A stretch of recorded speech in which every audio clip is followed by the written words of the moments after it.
자, 현직 판사가 처음으로 체포가 돼서 지금 논란이 커지고 있습니다. 자, 그런데 이 판사를 재판을 그대로 하도록 방치한 곳이 있습니다. 바로 대법원입니다. 자, 어떻게 이런 일이 벌어졌는지 참 궁금한데요.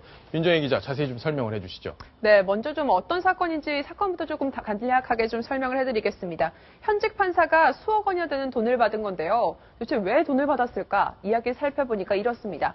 이 최민호 판사가요, 2002년에 검사로 임용이 됐습니다. 이때 검사로 일하다가 2009년에 판사로 전직을 한 건데요. 이 전직하기 직전에 이른바 명동사처형이라고 불리는 최모 씨를 소개를 받습니다. 예. 자기 작은 아버지의 소개를 받게 된 건데요. 아주 먼 친척벌이라고 해요. 먼 친척벌이라면서 소개를 받게 된 건데 당시 이 명동사처형이요. 이 마약 혐의로 지금 검찰 수사를 받고 있었다고 해요. 네. 그러니까 자신의 아름아름해서 최 판사에게 연을 좀 대서 어떻게 좀 검찰 수사에 로비를 할 수 있을까 이런 명목으로 지금 접근한 것으로 검찰은 보고 있거든요. 이렇게 접근해서 알게 된 최 판사에게 금품이 갑니다. 뭐 전세 명목, 뭐 주식 투자에 써라 네. 이런 갖가지 명목으로 총 6억 원의 돈이 건너지게 된 건데요. 이제서야 이렇게 최모 판사의 혐의가 드러나서 결국 구속영장까지 청구가 된 겁니다. 자, 이 최민호 판사 어떤 분인지 궁금한데요. 네. 예, 설명을 좀 해주시죠. 좀 프로필을 보면서 한번 설명을 해드리겠습니다. 네. 올해 나이가 43살이네요. 43살이요? 네, 비교적 젊은 나이라고 편이네요. 예. 수원지방법원 판사로 근무를 했고요. 사법연수원 31기입니다. 그리고 2002년에 검사로 임용이 돼서 법조인으로서의 삶을 시작을 하게 됐는데 2009년에 판사로 전직을 하죠. 바로 전직 직전에 이 명동 사채형을 만나서 금품을 받았던 게 문제가 되는 겁니다.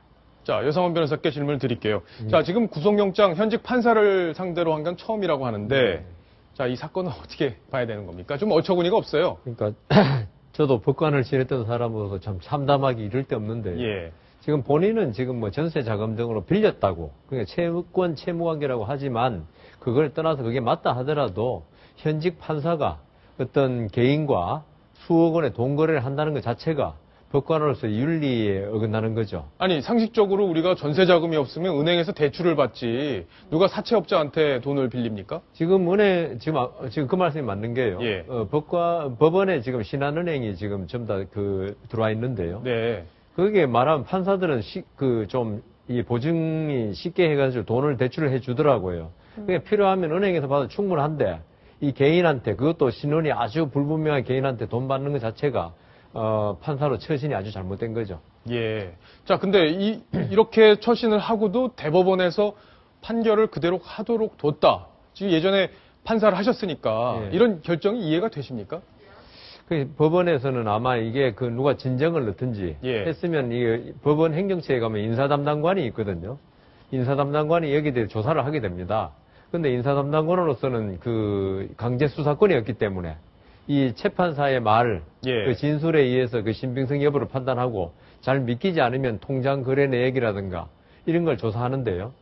그래서 앞으로 이 법원도 그래서 이제 이런 일이 인정되면 검찰에 고발하도록 예. 그런 조치가 있어야 될 것 같습니다. 이제까지는 법원에서 쉬쉬하다가 검찰에서 본격적인 수사를 하면 그제서야 판사 사표 받고 예. 그다음 검찰에 수사를 하게 놔두는데 그러니까 일이 계속 커지고 국민들이 이런 분한테 재판을 받았다고 그러면은 법원을 불신하게 되는 그런 이유가 되는 겁니다. 예.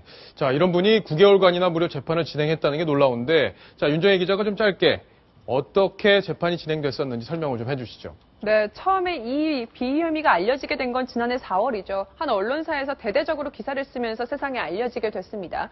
당시에 이 수원지법, 당시 근무하고 있던 수원지법과 대법원이 바로 진상조사에 들어갔어요. 예. 불러서 해명해라 했더니 이 최 판사는 그런 사실 전혀 없다라고 해명을 했죠.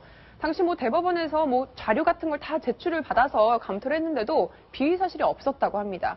그래서 이렇게 9개월 동안이나 이렇게 근무를 하게 된 건데요. 그동안에 갖가지 일들이 있었죠. 사채형이 구치소를 압수수색하게 되고 예. 검찰이 이렇게 오랫동안 9개월간 수사를 진행하고 나서야 9개월이 지난 시점에서야 이제 최 판사가 긴급 체포가 되게 된 건데요.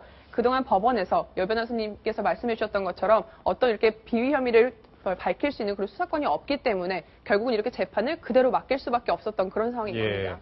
자, 어쨌든 대법원의 설명이 좀 군색하게 들립니다. 좀 더 국민의 눈높이에 다가갈 수 있는 대법원으로 거듭나기 위해서는 즉각 문제가 됐을 때 좀 더 철저하게 조사를 할 필요가 있겠습니다.